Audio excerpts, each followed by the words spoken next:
لبیک اللہم لبیک کی صداؤں میں مناسک حج جاری۔ آج حج کا سب سے اہم رکن وقوف عرفہ ادا ہوگا۔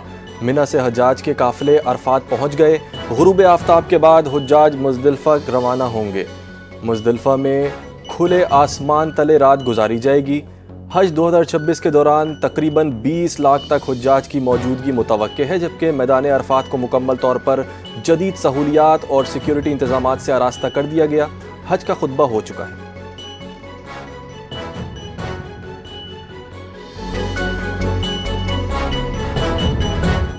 سعودی وزارت حج کی عازمین کو اہم ہدایات۔ وقوف عرفہ کے دوران خیموں میں رہنے کی تلقین۔ میدان عرفات میں شدید گرمی کا امکان۔ عازمین صبح 10 بجے سے شام 4 بجے تک خیموں میں قیام کریں گے۔ سعودی وزارت حج و عمرہ خطبہ حج آڈیو اور ویڈیو لنک سے سنا جائے گا۔ عازمین کو جبل رحمت پر نہ چڑھنے کی بھی تاکید کی گئی ہے۔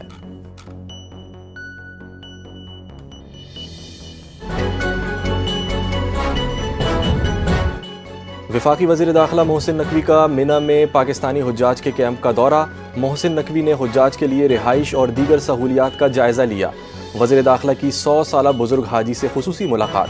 ہمت کو سراہا۔ حجاج کرام نے انتظامات بہتر قرار دیتے ہوئے عملے کے تعاون کی تعریف کی۔ محسن نقوی نے وزیر مذہبی امور سردار محمد یوسف اور ٹیم کی کارکردگی کو سراہا۔ سعودی حکومت کی پاکستان میں امیگریشن سہولت پر محسن نقوی کا اظہار تشکر۔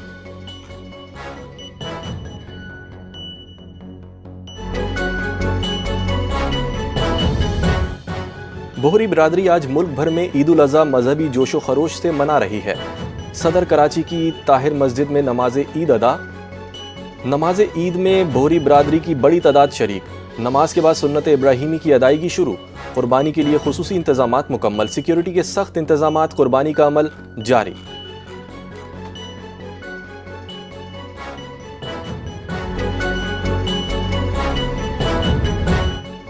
بھارت میں عید الاضحیٰ سے قبل نماز عید اور قربانی پر پابندی عائد کر دی گئی۔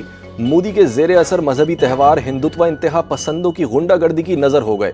بھارتی جریدے ٹائمز آف انڈیا کے مطابق مودی حکومت نے گائے، بچھڑے اور اونٹ کی قربانی پر پابندی کی وارننگ جاری کر دی ہے۔ اتر پردیش کے وزیر اعلیٰ یوگی آدتیہ ناتھ کی قربانی اور نماز عید پڑھنے والوں کو دھمکی۔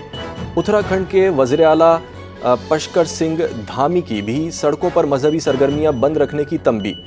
کلکتہ ہائی کورٹ کا اپنے فیصلے میں کہنا ہے کہ گائے کی قربانی نہ ہی عید الاضحیٰ کا حصہ ہے اور نہ اسلام میں مذہبی حکم ہے۔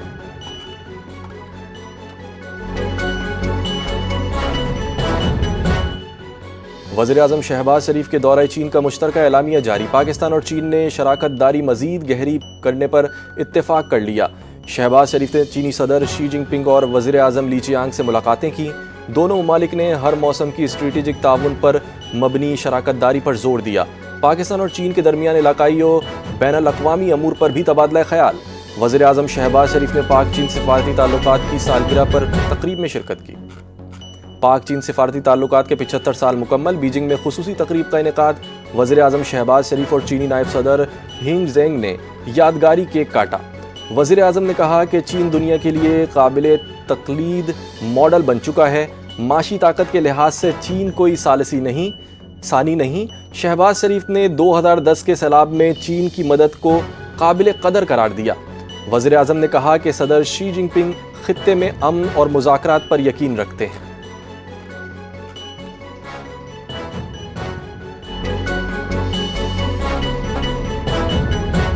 آیت اللہ مجتبیٰ خامنہئی نے کہا ہے کہ ایران نے امریکہ کو سخت تھپڑ رسید کیا ہے۔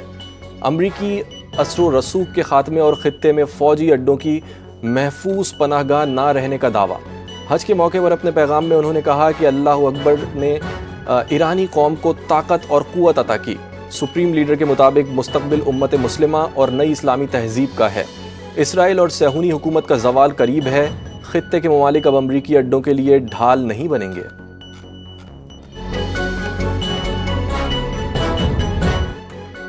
امریکی سینڈ کام کا جنوبی ایران میں فضائی حملوں کا دعویٰ۔ امریکی فورسز نے ایرانی ڈرون لانچنگ تنصیبات کو نشانہ بنایا۔ بارودی سرنگیں بچھانے والی ایرانی کشتیوں پر بھی حملے۔ بندر عباس میں دھماکوں کی آوازیں۔ ایرانی میڈیا نے صورتحال کنٹرول میں قرار دے دی۔ سینڈ کام کا کہنا ہے کہ جنگ بندی کے دوران تحمل کا مظاہرہ کیا جا رہا ہے۔ امریکہ اور ایران کے درمیان کشیدگی دوبارہ بڑھنے کا خدشہ ہے۔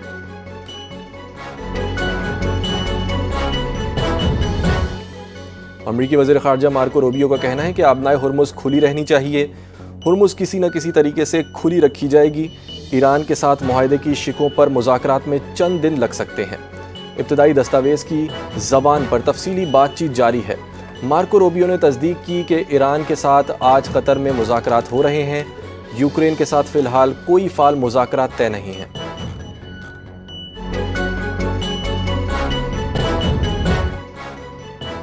پنجاب میں عید الاضحیٰ کے دوران شدید ہیٹ ویو کا خدشہ. درجہ حرارت معمول سے 4 سے 7 ڈگری زیادہ رہنے کا امکان. جنوبی پنجاب کے اضلاع میں پارہ 50 ڈگری تک جانے کی پیشگوئی کی گئی. لاہور سمیت کئی شہروں میں درجہ حرارت 42 ڈگری تک پہنچ سکتا ہے. پی ڈی ایم اے کی شہریوں کو صبح 10 بجے سے شام 5 بجے تک غیر ضروری باہر نکلنے سے گریز کی ہدایت. بکرا منڈیوں میں سایہ اور پینے کا پانی کا انتظام یقینی بنانے کی ہدایت جاری.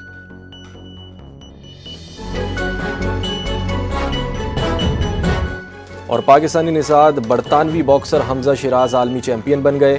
کھیلوں کی دنیا میں ایک بار پھر پاکستان کا پرچم سربلند. باکسر حمزہ شیراز نے WBO سپر مڈل ویٹ عالمی ٹائٹل اپنے نام کر لیا. جرمنی کے ایلم بیگج کو دوسرے راؤنڈ میں ناک آؤٹ شکست دی. حمزہ شیراز کے خطرناک لیفٹ ہک کے نتیجے میں جرمن باکسر رنگ میں سنبھل نہ سکے. حمزہ شیراز نے میڈیا سے گفتگو میں کہا کہ اس کی کامیابی کے بعد اب میں 167 پاؤنڈ کیٹیگری کے تمام عالمی باکسرز کا سامنا کرنے کے لیے مکمل طور پر تیار ہوں.